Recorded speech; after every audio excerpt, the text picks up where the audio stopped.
नमस्कार दोस्तों, स्वागत है आप सभी का स्टडी फॉर सिविल सर्विसेज में। और मैं हूं आपका अपना शुभम पांचाल और स्वागत करता हूं एक बार फिर से उत्तराखंड सामान्य ज्ञान के लेक्चर सीरीज में, जिसका आज हम देखने वाले हैं पार्ट नंबर 2, जिसमें आज हम देखेंगे उत्तराखंड का इतिहास, जिसमें हम देखने वाले हैं उत्तराखंड का एक्चुअल में प्राचीन कालीन इतिहास के बारे में हम इस वीडियो में देखने वाले हैं। तो जल्द से जल्द वीडियो को करते हैं शुरू। और वीडियो को शुरू करने के पूर्व मैं आपसे कुछ इन्फॉर्मेशन शेयर करना चाहता हूं। हमारे द्वारा कुछ पेड कोर्सेज चलाए जा रहे हैं जो all civil service examinations for UPSC and other state PCS, MPPCS, BPCS एवं यूपीपीसीएस की तैयारी आप हमारे साथ जुड़कर कर सकते हैं। यदि आप हमारे पेड कोर्सेज को लेना चाहते हैं तो स्क्रीन पर दिए गए नंबर 9696066089 या 8564880530 पर आप हमसे संपर्क कर सकते हैं। साथ ही आप हमारा फ्री टेलीग्राम ग्रुप ज्वाइन कीजिए। आपको ज्वाइन करने के लिए टेलीग्राम डाउनलोड करना होता है और वहां पर आप हमारे तीनों channel study for exams only, current affairs और साथ में स्टडी फॉर सिविल सर्विसेज को ज्वाइन कीजिए, जहां पर आपको मिलते हैं सभी वीडियो के नोटिफिकेशंस और अन्य जानकारी। साथ ही आप हमें ट्विटर, इंस्टाग्राम तथा फेसबुक पर भी फॉलो कर सकते हैं, जिसकी लिंक आपको डिस्क्रिप्शन में देखने को मिल जाएगी। तो बने रहिए स्टडी फॉर सिविल सर्विसेज के साथ और शुरू करते हैं उत्तराखंड का इतिहास, जिसमें हम देखेंगे प्राचीन और मध्यकालीन उत्तराखंड में हम देखने वाले हैं। शुरुआत करेंगे प्राचीन इतिहास से। जी हाँ, शुरुआत किससे करेंगे हम? प्राचीन इतिहास से। तो चलिए शुरू करते हैं उत्तराखंड का इतिहास। चूँकि आपको ज्ञात होगा कि यदि हम भारत के इतिहास की यदि बात करें तो जितना भारत का इतिहास पुराना है उतना ही उत्तराखंड का इतिहास भी पुराना है। चूँकि उत्तराखंड भी भारत का एक राज्य है और कह सकते हैं उत्तराखंड भी एक भारत राज्य क्षेत्र के अंतर्गत आता है। और यदि हम विभिन्न कालक्रम के अनुसार देखें तो राज्य का जो इतिहास है वह आपको प्रागैतिहासिक काल, फिर आद्य ऐतिहासिक काल और पौराणिक काल में विभक्त किया गया है, जिसको हम इस वीडियो लेक्चर में देखने वाले हैं। ध्यान रखिएगा कौन कौन सा काल है आपके? प्रागैतिहासिक काल, आद्य ऐतिहासिक काल और पौराणिक काल को हम इस वीडियो लेक्चर सीरीज में देखेंगे। तो चलिए शुरू करते हैं प्रागैतिहासिक काल से। यदि प्रागैतिहासिक काल की यदि बात करें तो चूंकि कि प्रागैतिहासिक काल यदि एक पूछें कि प्रागैतिहासिक काल क्या होता है, तो देखिए मैं आपको एक लाइन में यदि इसकी डेफिनेशन समझाना चाहूँ या यदि मैं इसकी एक लाइन में आपको परिभाषा बताऊं तो जिस काल के अध्ययन के लिए केवल पुरातात्विक स्रोतों की ही उपलब्धता की जाए या सिर्फ और सिर्फ पुरातात्विक स्रोत ही उपलब्ध हों, उसे प्रागैतिहासिक काल कहा जाता है। मतलब ऐसा काल जिसके अध्ययन के लिए आपको पुरातत्व के जो स्रोत हैं, हमको जो पुराने स्रोत मिले हैं, फिर वो कोई भी लेखन हो, पत्र हो या कोई विभिन्न प्रकार की वस्तुएं हैं, कुछ भी हो सकता है, वे सभी के सभी आपको प्रागैतिहासिक काल के अंतर्गत आपको देखने को मिल जाएगी। तो डेफिनेशन हो गई हमारी कि जिस काल के अध्ययन के लिए केवल पुरातात्विक स्रोतों की ही उपलब्धता हो उसे प्रागैतिहासिक काल कहा जाता है। अब प्रागैतिहासिक काल की हमने डेफिनेशन पढ़ ली। अब इसमें जो मानव था वह गुफाओं में निवास करता था और जो चित्रकारी होती थी, यह जो व्यक्ति होते थे, जो मानव होते थे, बहुत अच्छी चित्रकारी करते थे। यह दीवारों को सुंदर चित्रों से सजा देते थे और भोजन की पूर्ति के लिए शिकार किया करते थे और कंदमूल, विभिन्न प्रकार के फल, कंदों का संग्रहण करते थे अपनी गुफाओं में, अपने घरों में। और यही सिस्टम कालांतर तक भी आपको आगे देखने को मिल जाएगा। इसी के साथ साथ यदि हम बात करें प्रागैतिहासिक काल की, तो प्रागैतिहासिक काल में ध्यान रखिएगा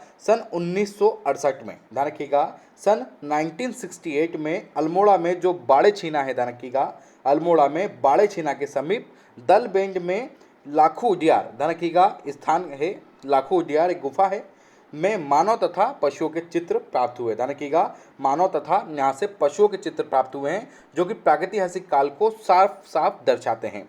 अब यहाँ पर जो मैं आपको बताना चाहता हूँ कि यहाँ पर जो आप कह सकते हैं कि यहाँ पर जो चित्र प्राप्त हुए हैं, इन चित्रों में जो मानव की आकृतियाँ हैं वो समूह में नृत्य करती हुई दिखाई गई हैं और कुछ अकेले नृत्य करते हुए आपको यहाँ पर दिखाई दे गए हैं। तो ध्यान रखिएगा ये जो लाखू उद्यार गुफा है, यहाँ पर नृत्य करते हुए आपको शैल चित्र आपको देखने को मिल जाएंगे। इसी के साथ साथ एक गाँव है हमारा मलारी गाँव, बहुत फेमस है, प्रागैतिहासिक काल से मिला जुला माना जा सकता है, बिल्कुल माना जा सकता है। क्योंकि यदि मलारी गांव की बात करें तो जो मलारी गांव है यह चमोली जिले से सुदूर तिब्बत सीमा, ध्यान रखिएगा, जो चमोली जिला है वहाँ से तिब्बत सीमा से जो सटा गांव है वह गांव है आपका मलारी गांव। ध्यान रखिएगा, मलारी गांव है। और मलारी गांव में सन 2002 में गढ़वाल विश्वविद्यालय, कौन सा विश्वविद्यालय, गढ़वाल विश्वविद्यालय से जो शोधकर्ता थे उन्होंने 2002 में हजारों वर्ष पुराना नरकंकाल, ध्यान रखिएगा, हजारों वर्ष पुराना इन्होंने नरकंकाल निकाला।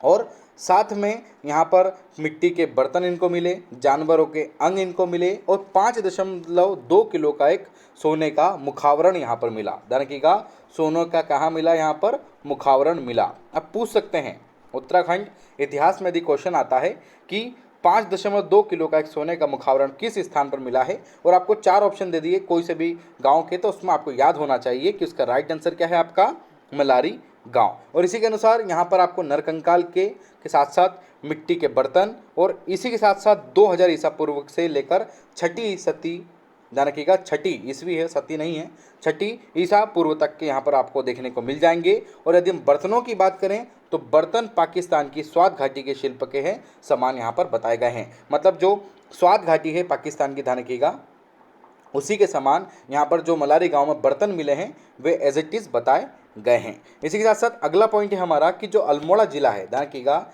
जो अल्मोड़ा जिला है उसके लोथाप से शैल चित्र प्राप्त हुए हैं और इन शैल चित्रों में मानव को शिकार करता हुआ बताया गया है। ध्यान रखिएगा, मानव को शिकार करते हुए दिखाया गया है और हाथों में हाथ डालकर नृत्य करते हुए दिखाया गया है। ध्यान रखिएगा, हाथों में हाथ डालकर नृत्य करते हुए इनको दिखाई दिया गया है। तो आप कह सकते हैं कि ऐसा कौन सा स्थान है जहाँ से ऐसे शैल चित्र कहाँ पे मिले हैं, तो ध्यान रखिएगा लेपात से जो शैल चित्र मिले हैं वहाँ पर नृत्य करते हुए उनको दिखाया गया है और मानव को शिकार करते हुए वहाँ पर दिखाई गया है। इसी के साथ साथ अल्मोड़ा के कफ्फर कोट जो कि पेटशाला और पूना कोट के मध्य स्थित है, ध्यान रखिएगा किसके मध्य स्थित है, पेटशाला और पूना कोट के मध्य स्थित है आपका कफ्फर कोट। ध्यान रखिएगा, कफ्फर कोट यहाँ पर स्थित है और यहाँ पर जो हमको मानव कृतियाँ प्राप्त हुई हैं वो खुद को कत्थई रंग से रंगा गया। ध्यान रखिएगा, उनको किससे रंगा गया है, कत्थई रंग से रखा गया है उनको। तो आप कह सकते हैं कि इनको कत्थई रंग से रंगा गया है। और ध्यान रखिएगा इसी के साथ साथ अल्मोड़ा से फलसीमा नामक,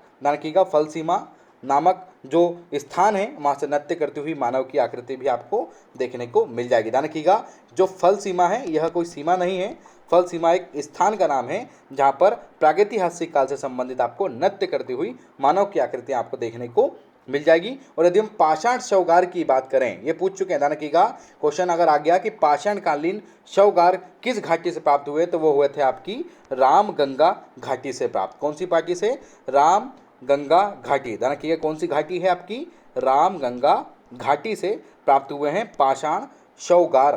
ध्यान रखिएगा, ये पूछ सकते हैं पाषाणकालीन शवगार। इसी के साथ साथ 8 ताम्र मानव कृतियाँ मिली हैं हमको जो राज्य का जो पिथौरागढ़ है वहाँ के बनकोट से प्राप्त हुई। कहाँ से प्राप्त हुई, आपकी राज्य के पिथौरागढ़ के बनकोट से प्राप्त हुई हैं। इसी के साथ साथ कुछ और पॉइंट है हमको प्रागैतिहासिक काल में देखने को मिलते हैं, जिसमें यदि हम देखें तो जो चमोली जिला है इसमें जो अलकनंदा नदी है उसके किनारे एक गांव है। गांव का नाम क्या है, तो गांव का नाम है आपका डुगरी गांव। इसको डुंगरी भी बोलते हैं और कुछ लोग इसे डुगरी, मैं आपको दोनों लिख देता हूँ ताकि कन्फ्यूज़न ना हो। वैसे कहा जाए तो डुगरी ही गांव कहते हैं, परंतु आमचाल की भाषा में इसे डुंगरी कहा जा सकता है। तो जो डुगरी गांव है वहाँ के निकट जो ग्वारख्या गुफा है वहाँ पर मानव, भेड़, बारहसिंघा, लोमड़ी के विभिन्न प्रकार के चित्र आपको देखने को मिले हैं। अब क्वेश्चन आया कि भेड़, बारहसिंघा एवं लोमड़ी के रंगीन चित्र आपको कहाँ से देखने को मिले हैं, तो गौराख्या से मिले हैं। ध्यान रखिएगा, जो गुफा है गौराख्या गुफा, ग्वारख्या बोलते हैं वैसे इसको, गौराख्या नहीं बोलते हैं इसको, वैसे बोलते हैं ग्वारख्या। ध्यान रखिएगा, ग्वारख्या इसको बोलते हैं, तो ये ध्यान रखिएगा। इसी के साथ साथ चमोली जिले के जो थराली है उसके पास में आपको किमनी गांव जो है हमारा, ध्यान रखिएगा जो किमनी गांव है वहाँ की गुफा से आपको हल्के सफ़ेद रंग के चित्रित हथियार और पशुओं के शैल चित्र आपको यहाँ पर देखने को मिलते हैं। और साथ में उत्तरकाशी के जो कुंडली गांव है, ध्यान रखिएगा उत्तरकाशी का जो हुडली कुंडली नहीं है, हुडली है, ध्यान रखिएगा थोड़ी सी मिसप्रिंट है इसलिए मैं क्षमा चाहता हूँ, इसका है हुडली गाँव, कुंडली नहीं हुडली गाँव। ध्यान रखिएगा जो उत्तरकाशी का जो हुडली है वहाँ से आपको नीले रंग के, बोल सकते हैं कि जो क्षेत्र है उसमें नीले रंग का प्रयोग किया गया है, जो शैल चित्र हैं उनमें नीले रंग का प्रयोग किया गया है। तो आप कह सकते हैं कि इस छेल में, ध्यान रखिएगा इस शैल में, माफ़ कीजिएगा छेल नहीं होता है, इस शैल चित्रों में यहाँ पर नीले रंग का प्रयोग किया जाता था और साथ में चित्रित धूसर मध्यभाग के साक्ष्य गढ़वाली से प्राप्त किए गए। ध्यान रखिएगा, जो गढ़वाल क्षेत्र है, गढ़वाली वाला क्षेत्र है, वहाँ से आपको चित्रित धूसर मध्यभाग आपको देखने को मिल जाएंगे।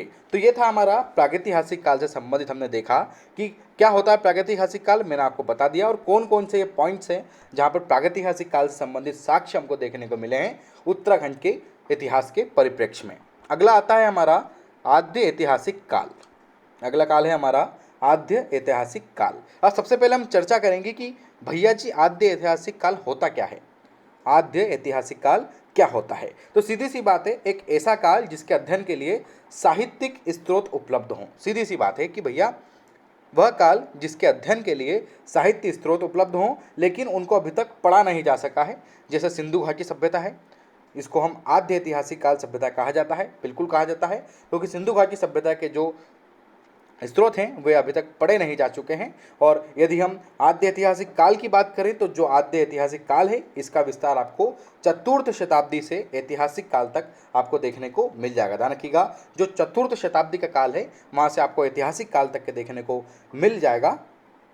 और इस युग की एक विशेषता थी कि इस युग के जो लोग थे उनको लोहे, ध्यान रखिएगा यहाँ पर बताया मैंने, लोहा, ताम्र धातु, कृषि और विभिन्न प्रकार के पशुपालन तथा ग्रामीण नगरी सभ्यता से परिचित होने के आपको साक्ष्य देखने को मिल जाते हैं। मतलब जो आद्य ऐतिहासिक काल है वहाँ पर आपको लोग जो थे वो लोहे से परिचित थे, तांबे से परिचित थे, विभिन्न प्रकार की धातुओं से परिचित थे, कृषि करते थे, पशुपालन करते थे, ग्रामीण नगरी सभ्यता वहाँ पर विद्यमान थी। ऐसे हमको वहाँ पर साक्ष्य देखने को मिलते हैं। जिसका यदि हम उदाहरण देखें तो आपने नाम सुना होगा बहादराबाद। ध्यान रखिएगा, बहादराबाद से यदि हम देखें तो ताम्र संचय, मसारी, रामगंगा घाटी से जो सामग्री मिली है ये सभी के सभी महापाषाणी हैं। और ध्यान रखिएगा, जो शतावधान के कुछ अवशेष भी हमको इन क्षेत्रों में देखने को मिलते हैं। इसी के साथ साथ इस काल में उत्तराखंड के कई अनेक स्थल मिले हैं जहाँ से लोग तांबा, कांस्य, कृषि, पशुपालन और ग्रामीण नगरी सभ्यता से परिचित थे।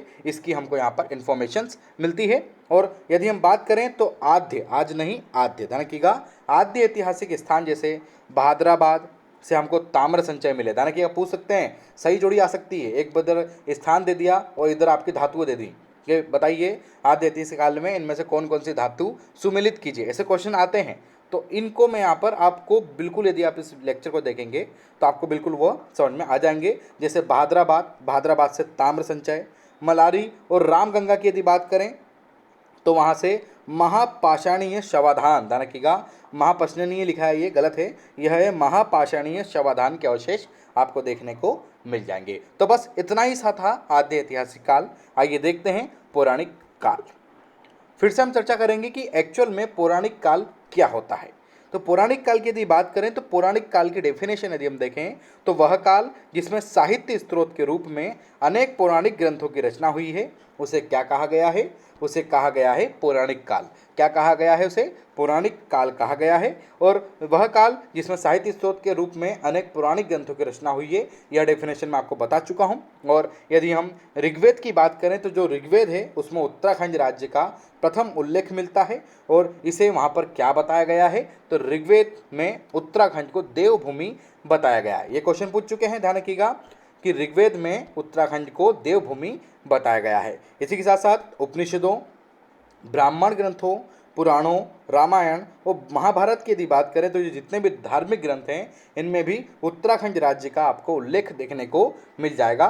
क्योंकि देवभूमि तो है और देवस्थली तो है ही, तो आप कह सकते हैं कि इन धर्मों में भी बिल्कुल उत्तराखंड का आपको वर्णन मिलेगा। इसी के साथ साथ 5 हिमालयी खंडों की यदि बात करें तो 5 कौन कौन से हिमालयी खंड हैं, तो आइए देख लेते हैं। पहला है आपका नेपाल, दूसरा है आपका मानस खंड, तीसरा है आपका केदार खंड, चौथा है आपका जालंधर, पांचवा है आपका कश्मीर का उल्लेख। ये इनका जो सभी के सभी उल्लेख हैं, पांचवा माफ कीजिएगा कश्मीर है और कश्मीर का उल्लेख है, ये आपको कहाँ मिलेंगे, ये मिलेंगे आपको स्कंद पुराण में। ध्यान रखिएगा, स्कंद पुराण में मिलेंगे, जिसमें हम मानस खंड और केदार खंड की यदि बात करें तो इनका संबंध यदि हमको कहाँ से मिलता है देखने को, तो इनका हमको संबंध मिलता है हमारे उत्तराखंड से। ध्यान रखिएगा, आप कह सकते हैं कि जो मानस खंड और जो केदार खंड है इनका डायरेक्टली संबंध कहाँ से है, तो इनका डायरेक्टली संबंध हमारे स्टेट उत्तराखंड से है। इसी के साथ साथ केदारखंड गढ़वाल क्षेत्र को कहा जाता है, जिसके अंतर्गत जो माया क्षेत्र है, अब माया क्षेत्र कहाँ आता है ध्यान रखिएगा, तो माया क्षेत्र है आपका हरिद्वार का क्षेत्र। ध्यान रखिएगा माया क्षेत्र किसके अंतर्गत आता है, आपका हरिद्वार में आता है। तो ध्यान रखिएगा तो केदारखंड जो गढ़वाल क्षेत्र को कहा गया है जिसके अंतर्गत माया क्षेत्र आता है। और माया क्षेत्र से कहाँ तक है, तो माया क्षेत्र से आपका हिमालय। ध्यान रखिएगा माया क्षेत्र से आप हिमालय तक का क्षेत्र इसके अंतर्गत आता है, जिसे क्या कहा गया है, जिसे कहा गया है मानस खंड कुमाऊं क्षेत्र। क्या कहा गया है, मानस खंड कुमाऊं क्षेत्र कहा गया है, जिसके अंतर्गत जो नंदा देवी है, ध्यान रखिएगा इसके अंतर्गत नंदा देवी पर्वत है, यहाँ से लेकर जो कालीगिरी का क्षेत्र, कालागिरी नहीं है वो, कालागिरी बोलते हैं वैसे, राइट है वो कालागिरी ही है, जिसे कालागिरी तक कहते हैं। तो आप कह सकते हैं कि इसका जो क्षेत्र है वह नंदा देवी से कालागिरी तक का क्षेत्र इसके अंतर्गत आता है। और नंदा देवी जो श्रृंखला है उसको केदारखंड और मानस खंड को विभाजन कहा गया है। अब सिंपल सा एक क्वेश्चन यहाँ बनता है कि भैया ऐसी कौन सी श्रृंखला है जो केदारखंड और मानस खंड को विभाजित करती है। तो आपको ज्ञात होना चाहिए नंदा देवी पर्वत श्रृंखला केदारखंड और मानस खंड को विभाजन रेखा कहा गया है।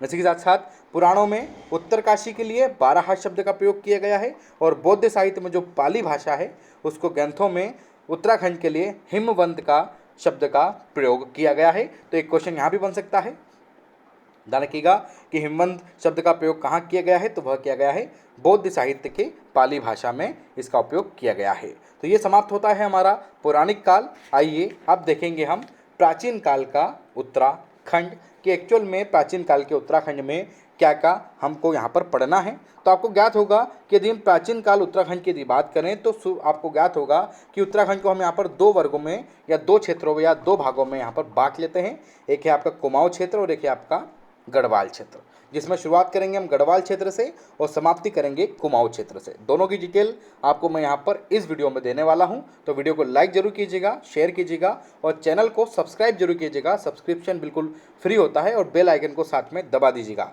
तो चलिए गढ़वाल क्षेत्र की यदि बात करते हैं तो गढ़वाल क्षेत्र की यदि बात करें और गढ़वाल क्षेत्र को शुरू करने के पूर्व में आपको प्राचीन कालीन उत्तराखंड के बारे में यदि मैं आपको बताऊँ तो जो प्राचीन काल में उत्तराखंड का जो भाग है अधिकतर यदि हमको वीरान, बीहड़ और जंगलों से भरा हुआ मिलता है हमको, जिसमें यदि हम देखें सिक्के, कई प्रकार के अभिलेख, कई प्रकार के ताम्रपत्र हमको ये प्राचीन इतिहास के बारे में यहाँ पर बताते हैं कि भैया यहाँ पर भी कुछ इतिहास था, यहाँ पर भी कुछ क्षेत्र थे, यहाँ पर भी कुछ शासक थे। इन सब की जानकारी हमको यहाँ पर मिलती है। तो शुरुआत करते हैं गढ़वाल क्षेत्र से।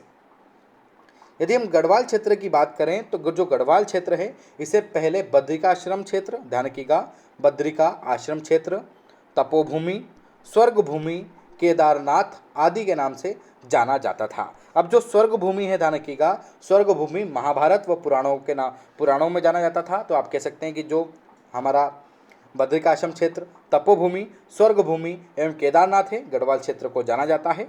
और कालांतर की यदि बात करें तो कालांतर में 1515 ईस्वी के आसपास से लेकर लगभग 52 राडो पहाड़ी के जो किले हैं उनको शासक जो अजयपाल थे उनके द्वारा विनिर्मित कर लिया गया था और इसका नाम धीरे धीरे क्या कर दिया गया था, गढ़वाल कर लिया गया था, जिसकी डिटेल मैं आपको आगे देने वाला हूँ। इसी के साथ साथ गढ़ों के निर्माण की यदि बात करें तो गढ़ों के निर्माण की विशेषता इस गढ़वाल क्षेत्र में आपको देखने को अधिकतर मिलेगी। और ऋग्वेद में वर्णित है, ध्यान रखिएगा ऋग्वेद में वर्णित है, ऋग्वेद में बताया गया है कि जो राजा असुर राजा शंभर, ध्यान रखिएगा जो असुर राजा शंबर थे उनके 100 गढ़ों को देवराज इंद्र और सुदामा ने क्या कर दिया था, नष्ट कर दिया था। ध्यान रखिएगा जो देवराज इंद्र थे और जो सुदामा थे इन्होंने जो असुर राज शंबर थे उनके 100 गढ़ों को यहाँ पर क्या कर दिया गया था, नष्ट कर दिया था। इसी के साथ साथ गढ़वाल क्षेत्र के कोट द्वार को गढ़वाल का प्रवेश द्वार कहा जाता है। सिंपल सा क्वेश्चन बनेगा कि भैया गढ़वाल का प्रवेश द्वार किसे कहा जाता है, तो आपको ज्ञात होना चाहिए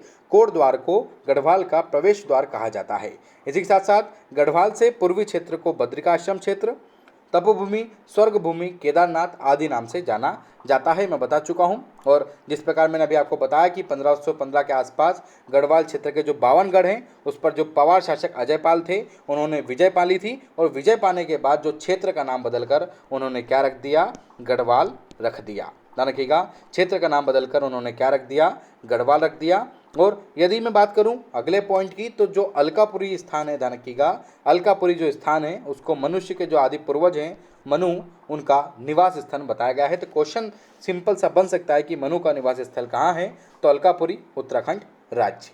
अगला पॉइंट है हमारा तपोवन से संबंधित। तो जो तपोवन है वह कहाँ पर स्थित है सबसे पहले? तो जो तपोवन है हमारा, वह हमारा स्थित है टिहरी गढ़वाल से। कहाँ पर स्थित है? टिहरी गढ़वाल में। तो आप कह सकते हैं कि तपोवन टिहरी गढ़वाल में स्थित है और यह स्थल लक्ष्मण जी की तपस्थली भी है, आपको ध्यान रखिएगा।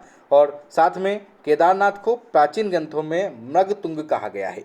क्या कहा गया है?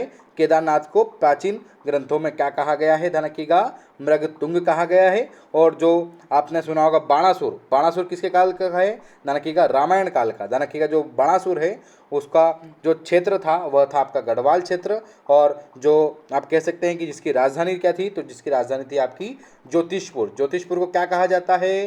किस नाम से जाना जाता है? जोशी मठ के नाम से जाना जाता है। ध्यान रखिएगा, किसके नाम से जाना जाता है? जोशी मठ के नाम से जाना जाता है।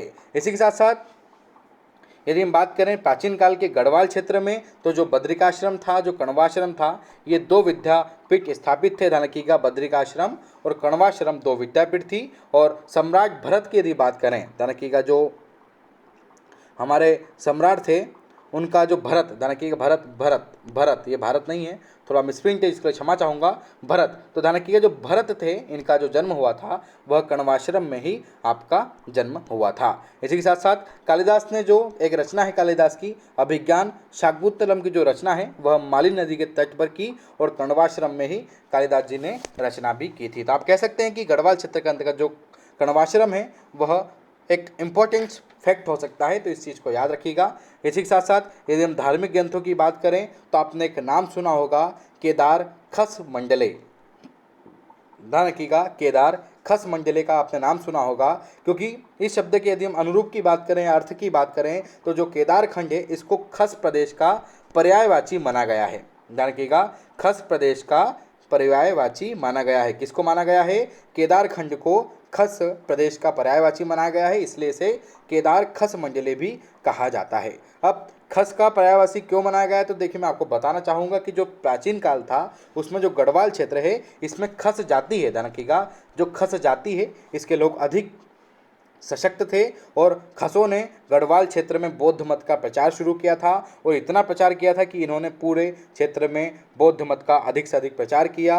और इन्हें कुछ जो हमारे विद्वान हैं इन्हें आर्यों की संज्ञा भी खसों को देते हैं। तो ध्यान रखिएगा, केदार खस मंडले एक क्वेश्चन यहाँ पर बन सकता है। अगला क्षेत्र है हमारा कुमाऊं क्षेत्र।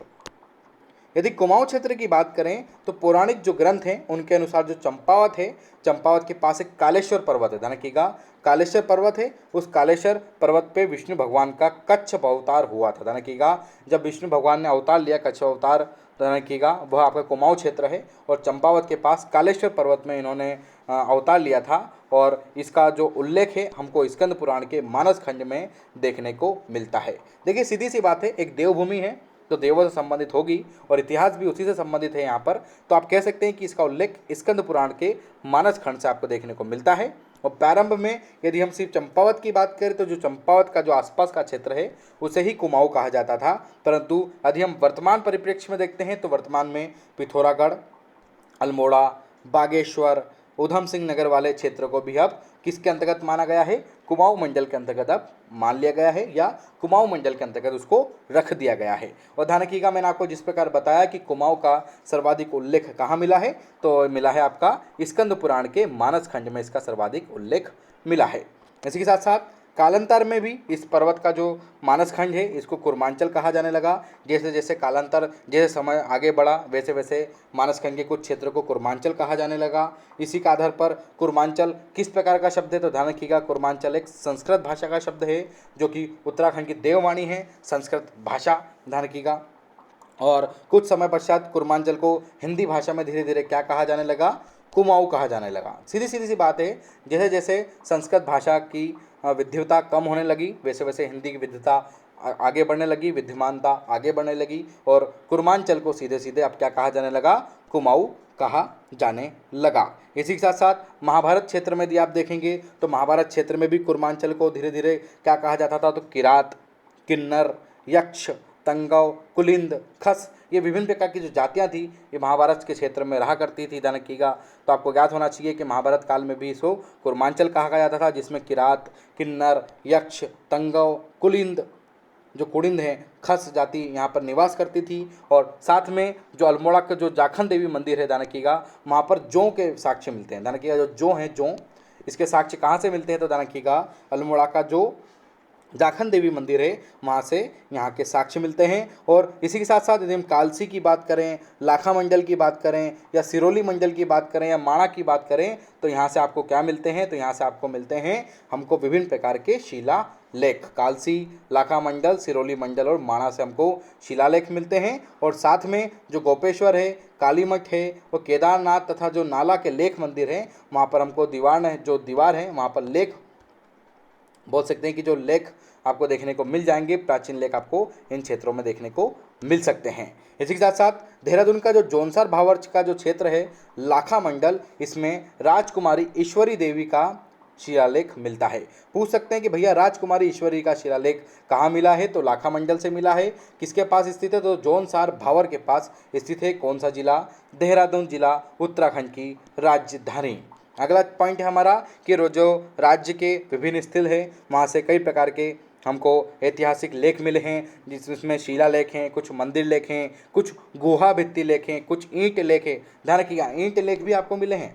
बिल्कुल, कई लोग कहते हैं कि ईंट लेख नहीं मिले हैं, तो ईंट लेख भी यहाँ से आपको देखने को मिल जाएंगे। ईंट लेख हैं, मूर्ति पीठिका लेख हैं, त्रिशूल लेख हैं, ताम्रपत्र लेख हैं, मुद्रा लेख हैं, ये सभी के सभी ऐतिहासिक लेख हमको यहाँ से देखने को मिले हैं। तो आइए देख लेते हैं कौन कौन से मिले हैं। तो मैं आपको 2-3 बता देता हूँ। एक है हमारा कालसी, यहाँ पर लिखते आता हूँ, कालसी।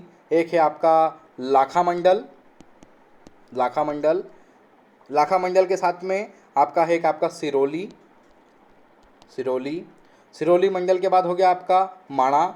यहाँ से आपको क्या मिल जाएंगे, आपको क्या मिल जाएंगे, हमारे विभिन्न प्रकार के लेख आपको देखने को मिल जाएंगे। इसी के साथ साथ अशोक की यदि आपने बात सुनी होगी, तो अशोक के बारे में आपने पढ़ा होगा, तो अशोक ने उसका एक अभिलेख था जिसको अपने राज्य की जो उत्तरी सीमा है, ईसा पूर्व 257, ध्यान रखिएगा, राज्य की उत्तरी सीमा पर ईसा पूर्व 257 में कालसी, अब कालसी कहाँ पर है, कालसी में उन्होंने एक अपना स्तंभ स्थापित कराया था। तो अब कालसी कहाँ पर है, तो जो कालसी है ना, वह देहरादून के उत्तर टोंस और यमुना के संगम पर स्थापित कराया था। ताकि कालसी के क्षेत्र में जो हम कह सकते हैं कि जो उत्तर देहरादून का जो उत्तर का क्षेत्र है, टोंस, उत्तर टोंस वाला, और जो यमुना का जो संगम है वहाँ पर यह स्थापित है, और यह अभिलेख वहाँ पर स्थापित है। और यह कौन सी भाषा में है, तो ध्यान रखिएगा, पाली भाषा में है। और इस अभिलेख में अशोक की वह घोषणा है जिसमें उसने राज्य में हर स्थान पर मनुष्य और पशुओं की चिकित्सा की व्यवस्था कर दी है, ऐसा हमको इस लेख में प्राप्त होता है।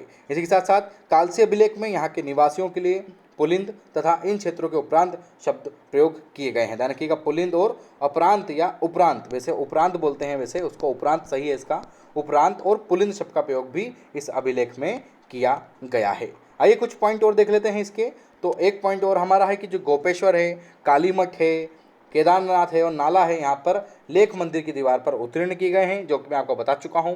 साथ साथ में देवप्रयाग, हाँ ध्यान रखिएगा, देवप्रयाग को वामन गुहा, आपका नाम सुना होगा आपका ने, देवप्रयाग, वामन गुहा, तथा कल्पनाथ में जो गुफा हैं उनके अंदर आपको विभिन्न प्रकार के लेख देखने को मिल जाएंगे। ध्यान रखिएगा, देवप्रयाग का वामन गुफा बहुत फेमस है, इसलिए मैंने आपको अलग से बता दिया है।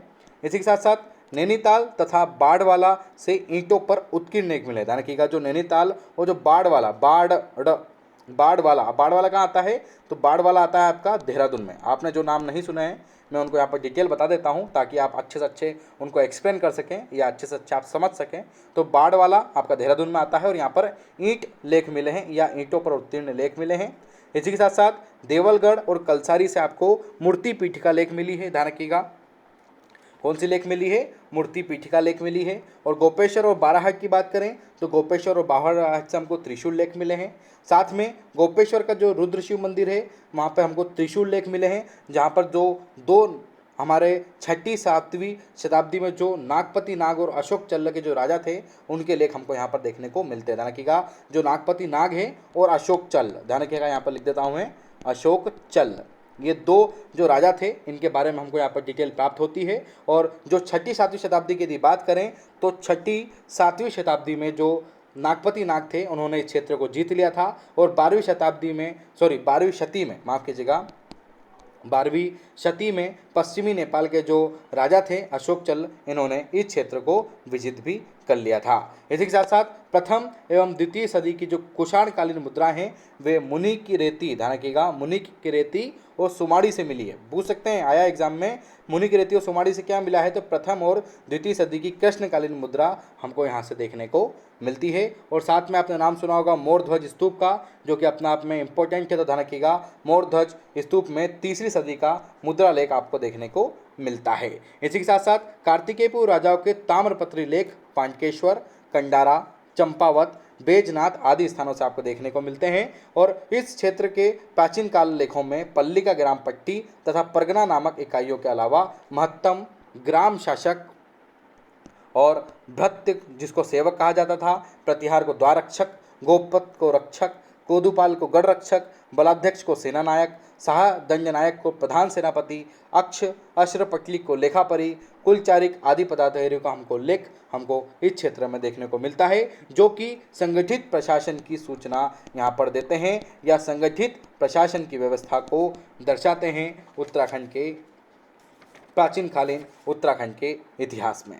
तो ये था प्राचीनकालीन उत्तराखंड का इतिहास। आइए हम देखते हैं उत्तराखंड के प्राचीनकालीन राजवंश।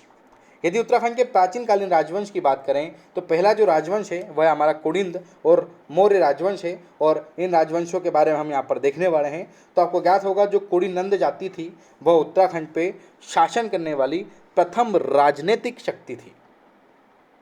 ध्यान रखिएगा, क्वेश्चन अगर आ गया कि उत्तराखंड पर शासन करने वाली प्रथम राजनीतिक शक्ति कौन थी, तो वह थी आपकी कुडिनंद जाति थी। और यह पहाड़ी क्षेत्रों में लगभग तीसरी चौथी ईस्वी है, यहाँ तक इनका शासन रहा। और आपने कालसी का नाम सुना होगा, तो जो कालसी नामक स्थान है वहाँ से अशोककालीन शिलालेख की पुष्टि हुई है, और प्रारंभ में कुडिंद मौर्यों के अधीन थे, ये भी आपको याद होना चाहिए। और ध्यान रखिएगा, कुडिंदो शासक जो थे इनके लिए महाभारत में इन्हें द्विज श्रेष्ठ कहा गया है। क्या कहा गया है, महाभारत में कुडिंद शासकों के लिए द्विज श्रेष्ठ शब्द का उपयोग किया गया है।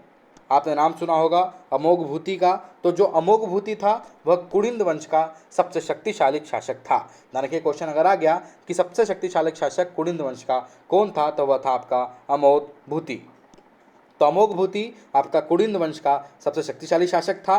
और यदि हम इसकी बात करें तो व्यास नदी से लेकर अलकनंदा नदी का जो क्षेत्र है, साथ में दक्षिण में जो सुने थे, ध्यान रखिएगा, तथा बेहद तक रजत एवं ताम्र मुद्राएं भी यहाँ पर प्राप्त हुई हैं, जहाँ पर अमोघभूति का नाम अंकित है, जिससे हमें प्राप्त होता है कि भैया अमोघभूति जो था उसका जो क्षेत्र था इतना बड़ा या इतना विस्तृत था। इसी के साथ साथ उत्तराखंड तथा इसके आसपास के पर्वतों पर शासन करने वाली जो पहली राजधानी थी, मैं आपको बता चुका हूँ, कुडिंद थी। और यहाँ पर जब कुषाण का पतन हुआ तो कुछ नए राजवंश हमको देखने को मिले, जैसे गौविशान, कालसी, लाखामंडल आदि। ये विभिन्न प्रकार के हमको क्या मिले, नए नए राजवंश का उदय हुआ। इसी के साथ साथ एक ध्यान रखिएगा, जो इनकी मुद्राएं थी, तो जो कुडिंद के जो समकालीन थे योधेय शासक, पूछ चुके हैं, ध्यान रखिएगा, कुडिंद के समकालीन कौन था। सबसे पहली बात तो कुडिंद के समकालीन थे आपके योधेय शासक, ये पूछ चुके हैं, ध्यान रखिएगा, योधेय जो शासक थे ये कुडिंद के समकालीन थे। और आपको ज्ञात होना चाहिए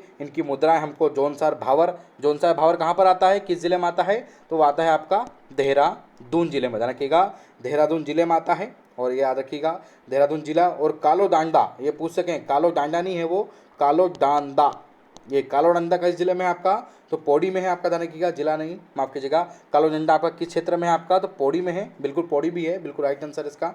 तो कालो डांडा आपका पौड़ी से आपको प्राप्त हुए हैं। साथ में मौर्य शासक अशोक ने 257 ईसा पूर्व में कालसी देहरादून के उत्तर में टोंस यमुना के संगम पर लेख उत्तीर्ण कराया था, और इसके का नाम है कालसी अभिलेख। और इसकी भाषा कौन सी है, पाली भाषा है। इसी के साथ साथ अशोक ने कालसी अभिलेख में राज्य के निवासियों के लिए पुलिंद तथा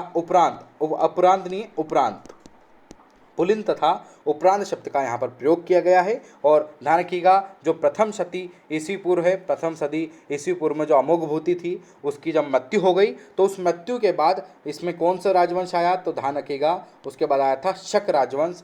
जो कि मैदानी प्रदेशों पर इन्होंने अधिकार कर लिया था। तो अगला जो राजवंश होगा हमारा वह होगा हमारा शक राजवंश। जी हाँ, अब हम पढ़ेंगे शक राजवंश। पहला कौन सा था हमारा?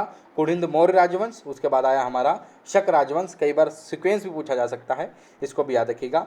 यदि हम शकों की बात करें तो जो शक संवत का प्रचलन था वह हमको कुमाऊं क्षेत्र में देखने को मिलता है, जिसमें सूर्य मूर्तियाँ मंदिरों की उपस्थिति में जो शक यदि हम देखें, सूर्य की, सूजन की मूर्तियाँ नहीं, सूर्य की मूर्तियाँ, ध्यान रखिएगा, सूर्य की जो मूर्तियाँ हैं और जो मंदिरों की उपस्थिति है, यह सीधे सीधे आधिकारिक रूप से पुष्टि करती है कि कुमाऊं क्षेत्रों में भी शक राजवंश रहा है, यही इसकी पुष्टि करती है। और साथ में अल्मोड़ा का जो कोसी है, ध्यान रखिएगा, अल्मोड़ा के पास में जो कोसी क्षेत्र है उसके पास में जो कटारमल का सूर्य मंदिर है, यह विशेष रूप से प्रसिद्ध माना जाता है और आपको ऐतिहासिक परिप्रेक्ष्य में रूप में आप कह सकते हैं कि शक राजवंश से भी संबंधित हो सकता है।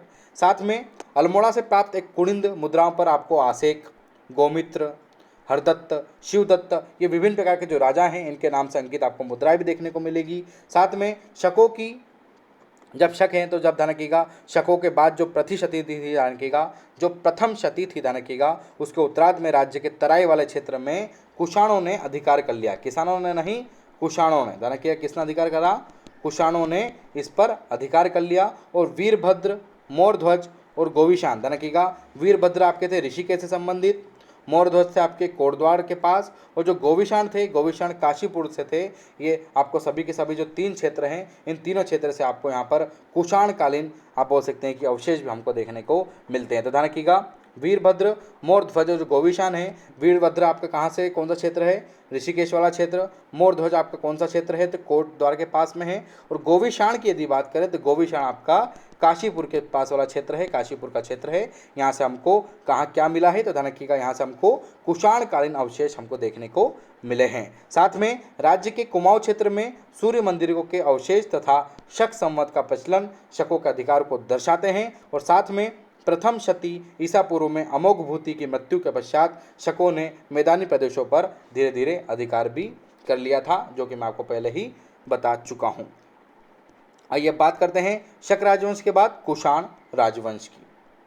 देखिए, कुषाण राजवंश की यदि बात करें तो शकों के बाद जब प्रथम शती के उत्तरार्ध में राज्य का जो तराई क्षेत्र था, वहाँ पर राज्य के तराई क्षेत्रों में कुषाणों ने धीरे धीरे अपना अधिकार जमा लिया, जिसमें वीरभद्र का आपने नाम सुना होगा। तो वीरभद्र, ऋषिकेश, मोरध्वज मैंने अभी बताया, कोटद्वार, और गोविशान की बात करें तो काशीपुर से आपको कुषाण कालीन अवशेष भी देखने को मिलते हैं, जिसमें आपने नाम सुना होगा शीलवर्मन की। तो जो शीलवर्मन नामक राजा है उसने बाड़वाला, इसको मैं सही लिखूं, बाड़वाला जो था, अज्ञ वेदिका का निर्माण यहाँ पर कराया था, जो कि इसका सबसे बड़ा साक्ष्य माना जाता है। अज्ञ वेदिका, पूछ सकते हैं कि अज्ञ वेदिका का निर्माण किसने करवाया था? तो शीलवर्मन ने कराया था, बाड़वाला क्षेत्र में करवाया था।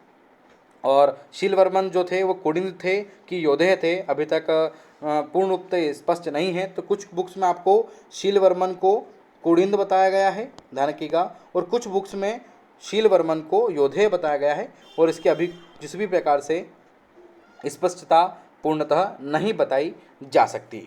इसी के साथ साथ यदि हम कुषाण के पतन की बात करें तो कुषाण के पतन के समय यहाँ पर कुछ नए राजवंश आए, जिसमें हमने देखा कि जो गोविशाण थे वो काशीपुर में आए, कालसी, लाखामंडल में स्थापित हो गए, और धीरे धीरे कुलिंद भी जो थे इन्हीं के साथ यहाँ पर शासन करते रहे। और मैं आपको बता चुका हूँ, बाड़वाला यज्ञ वेदी का निर्माण शीलवर्मन राजा ने यहाँ पर कराया था। शीलवर्मन है, ध्यान रखिएगा, शीलवर्मन राजा ने यहाँ पर इनका निर्माण करवाया था। अगला राजवंश है हमारा कृतपुर राजवंश।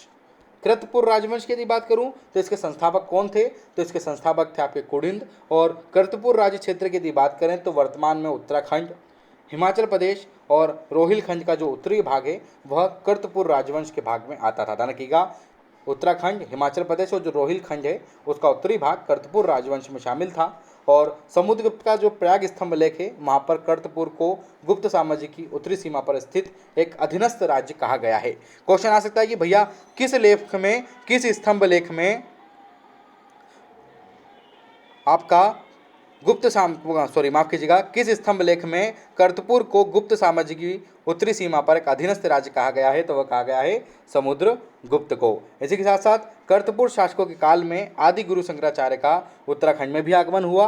पूछ सकते हैं किसके शासन काल में गुरु शंकराचार्य आए थे? तो वह आए थे आपके कर्तपुर शासक काल में।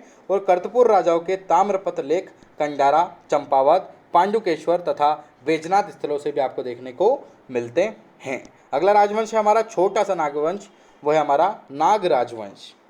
यदि नाग राजवंश की बात करें तो जो नाग थे उन्होंने 5वीं शती के उत्तरार्ध में कर्तपुर के जो कुड़िंद थे उन्होंने राजवंश की सत्ता समाप्त कर दी थी और उत्तराखंड पर अपना अधिकार स्थापित कर लिया था नाग राजवंश से। अगला शासनकाल है हमारा मोहरी राजवंश, माफ कीजिएगा, मोखरी राजवंश एवं हर्ष का शासनकाल। यदि मोखरी राजवंश एवं हर्ष के शासनकाल की बात करें तो जो 6वीं शताब्दी का जो उत्तरार्ध था, जो कि कन्नौज का एक मोखरी राजवंश के नाम से भी जाना जाता था, मोखरी जो राजवंश था उन्होंने नागों की सत्ता को समाप्त कर दिया गया। जो नागों ने अधिकार कर लिया था इन क्षेत्र पर, उस क्षेत्रों को मोखरी राजवंश से वहाँ पर उन्होंने उसकी सत्ता को समाप्त कर दिया और धीरे धीरे उत्तराखंड पर अपना अधिकार स्थापित कर लिया। मोखरी वंश का अंतिम शासक कौन था, कई बार पूछ चुके हैं, तो ध्यान रखिएगा, जो मोखरी वंश का अंतिम शासक था वह था आपका ग्रहवर्मा, जिसकी मृत्यु के बाद जो मोखरी राजवंश हर्षवर्धन के अधीन हो गया था। ध्यान रखिएगा, जो हर्षवर्धन है उनके अधीन यह राजवंश हो गया था। और बाणभट्ट द्वारा जो रचित हर्षचरित है, इसमें हर्षवर्धन के बारे में आपको डिटेल आपको देखने को मिल जाएगी। और हर्षकालीन चीनी यात्री हेनसोंग हिमालय में बौद्ध धर्म के लिए प्रसिद्ध पोली हिमपुलो, जो कि ब्रह्मपुर राज्य है, वहाँ पर ये गए थे। जिस समय गए थे यह उस समय हर्षवर्धन का जो राज्य था उसके अधीन था। और जब हर्षवर्धन की मृत्यु हुई तो उसका क्या हुआ कि जो उत्तराखंड था उसमें धीरे धीरे क्या कह सकते हैं कि आप जब मतलब उसकी मृत्यु हुई तो उत्तराखंड में कई छोटे छोटे विभिन्न प्रकार के राज्य उत्पन्न हो गए, अराजकता की स्थिति उत्पन्न हो गई और इसी के कारण वहाँ पर इनका राजवंश समाप्त हो गया। और लगभग 700 ईसा पूर्व में कार्तिकेयपुर राजवंश की यहाँ पर स्थापना हो गई। ध्यान रखिएगा, 700 ईसा पूर्व में यहाँ पर कार्तिकेयपुर राजवंश की भी स्थापना हो गई। तो जानकिएगा, पूछ सकते हैं कार्तिकेयपुर राजवंश की स्थापना यहाँ पर कब हुई, तो 700 ईस्वी के लगभग में हुई थी। और जिनमें यदि हम देखें तो छोटे छोटे राज्य जो ब्रह्मपुर थे, शत्रुघ्न थे, गोवीचाण थे, ये प्रमुख थे। जानकिएगा, प्रमुख राज्य माने जाते थे, जिसमें सबसे बड़ा जो राज्य होता था वह होता था हमारा ब्रह्मपुर। और ब्रह्मपुर में किसका शासन था, तो ब्रह्मपुर में पेरवों का शासन था और जिसके शासक में विष्णुवर्मन प्रथम, दशवर्मन, अग्निवर्मन द्वितीय, द्वितीयवर्मन, विष्णुवर्मन द्वितीय का नाम आपको इसमें देखने को मिल जाएगा। और साथ में जब ध्यान रखिएगा, जब इसका विघटन हुआ तो विघटन काल पर भी उत्तराखंड में कई प्रकार से बाहरी आक्रमण हुए, जिसमें यदि हम बात करें चौहान नरेश धनकीगा विग्रहराज ने इस पर आक्रमण किया था और दक्षिण उत्तराखंड तथा तिम्मर राजाओं ने आक्रमण करके उत्तराखंड के कुछ भागों पर कब्जा कर लिया। कहते हैं ना कि जब संगठित होते हैं तो कब्जा नहीं किया जा सकता। क्या हुआ, जब राजा समाप्त हो गया तो राजवंश धीरे धीरे छोटे छोटे टुकड़ों में बढ़ गया, टुकड़ों में बटा तो अन्य जो छोटे राजा थे उन्होंने छोटे छोटे क्षेत्रों को जीता और धीरे धीरे उन भागों पर कब्जा कर लिया। अगला राजवंश है हमारा कार्तिकेयपुर राजवंश। कार्तिकेयपुर राजवंश की यदि बात करें तो 700 ईस्वी से लेकर 1030 ईस्वी तक उत्तराखंड में 3 वंशों ने शासन किया। और यह हमको कहाँ से प्राप्त होता है, तो ध्यान रखिएगा, बागेश्वर का जो लेख है वहाँ से हमको प्राप्त होता है। और जो राजा बसंत देव थे वह कार्तिकेयपुर राजवंश के प्रथम शासक माने जाते हैं। ध्यान रखिएगा, बसंत देव कार्तिकेयपुर राजवंश के प्रथम शासक थे। और इन्होंने किसकी उपाधि धारण की थी, तो ध्यान रखिएगा, इन्होंने परम भट्टारक महाराज धीराज परमेश्वर की उपाधि धारण की थी। ध्यान रखिएगा, किसकी उपाधि धारण की थी, परम भट्टारक महाराज धीराज परमेश्वर की उपाधि इन्होंने धारण की थी। और इनकी राजधानी क्या थी, तो इनकी राजधानी थी जोशीमठ, जो कि 750 से 1050 ईस्वी के कार्तिकपुर राजवंश की राजधानी रही है। और 1050 ईस्वी की यदि बात करें 1050 ईस्वी के बाद की बात करें तो इसकी राजधानी अल्मोड़ा के कत्यूर घाटी के स्थित जो बैजनाथ है वहाँ पर बना दी गई थी। ध्यान रखिएगा, बैजनाथ को फिर राजधानी बना दिया गया जोशीमठ के बाद। और ये ध्यान रखिएगा, पूछ चुके हैं। और ये सारी डिटेल आपको कहाँ पर मिलती है, तो एक ताम्रलेख है, वो है आपका बैजनाथ पांडुकेश्वर कंडारा, जो हमको ताम्रलेख प्राप्त होते हैं इन क्षेत्रों से, वहाँ पर हम कह सकते हैं कि ये डिटेल आपको देखने को वहाँ पर मिलती है। और यह जो राजवंश था उत्तराखंड का प्रथम ऐतिहासिक राजवंश भी माना जाता है। इसी के साथ साथ जो निम्बर का नाम आपने सुना होगा, निम्बर को क्या कहा गया है, तो निम्बर को शत्रुहंता भी कहा गया है। क्यों कहा गया है, क्योंकि भैया ये शैव धर्म अपनाते थे। ध्यान रखिएगा, यह किसके उपासक थे, यह शैव धर्म के उपासक थे, यह शैव धर्म को अपनाते थे। और इन्हीं के साथ साथ आप कह सकते हैं कि शैव धर्म को अपनाते थे। और इसने जागेश्वर में लकुलिश, नटराज, नवदुर्गा, महिषमर्दिनी के मंदिरों का भी निर्माण कराया। और निम्बर के बाद जो उसका पुत्र था वह कौन था? इष्टगण था। और यह इष्टगण शासक जब बना तो भी यह भी शिव धर्म को मानने लगा, इसने भी शिव धर्म को माना और संपूर्ण उत्तराखंड राज्य को एकीकृत किया। और इसने एकीकृत का प्रयास भी किया, जिसमें कुछ कई बार से बोल सकते हैं कि पूर्ण भी किया इसने, कई प्रकार से यह इसे कार्य पूर्ण भी हुए। और इष्टगण देव का जो पुत्र था वह कौन था? ललित शूर। ध्यान रखिएगा, ललित शूर देव इसका पुत्र था। और जब इष्टगण की मृत्यु हुई तो जो ललित शूर देव इसके शासक बने। और इनकी भाषा कौन सी थी? तो ध्यान रखिएगा, कार्तिकेयपुर राजवंश की जो भाषा थी, राजभाषा, वह थी आपकी संस्कृत। कौन सी भाषा थी? संस्कृत भाषा थी। और जो ललित शूर देव है उसके बाद उसका पुत्र आया था भूदेव, जो कि 875 में राजा बना। और शिलालेख में इसे राजाओं का राजा भी कहा गया है। ध्यान रखिएगा, राजाओं का राजा किसे कहा गया है? भूदेव को कहा गया है। ये किसका पुत्र था? ललित शूरदेव का पुत्र था। और इसी के साथ साथ में यह जो काल था यह उत्तराखंड का स्वर्ग काल माना जाता था। ध्यान रखिएगा, उत्तराखंड का स्वर्ण काल, स्वर्ग नहीं स्वर्ण, यहाँ लिख देता मैं, उत्तराखंड का स्वर्णकाल माना जाता था, क्योंकि वास्तुकला और मूर्तिकला का हमको परिप्रेक्ष्य यहाँ पर अधिक से अधिक देखने को मिलता है। जिसमें एक इतिहासकार थे, जो अंग्रेज इतिहासकार थे एटकिंसन, इन्होंने बताया था कि जो कार्तिकेयपुर राज्य की जो सीमा है, उत्तर में तिब्बत, कैलाश, पश्चिम में सतलज, पूर्व में गंडकी, पश्चिम में सतलज हो गई, दक्षिण में जो रुहेलखंड का जो क्षेत्र है, कढ़ेर, ध्यान रखिए कढ़ेर कहाँ का है? रुहेलखंड का क्षेत्र है, यह विस्तृत है। किसने बताया था हमको? अंग्रेज इतिहासकार एंटिकस ने इन्होंने बताया।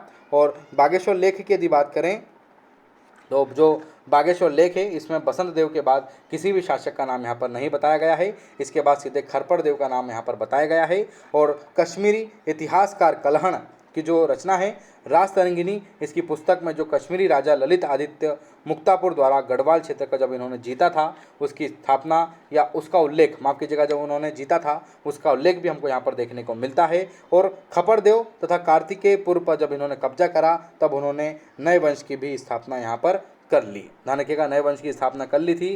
और कई बार पूछा जा सकता है कि राजा खप्परदेव किसके समकालीन था? तो ध्यान रखिएगा, जो राजा खप्परदेव थे वह आपके यशोवर्मन के समकालीन थे।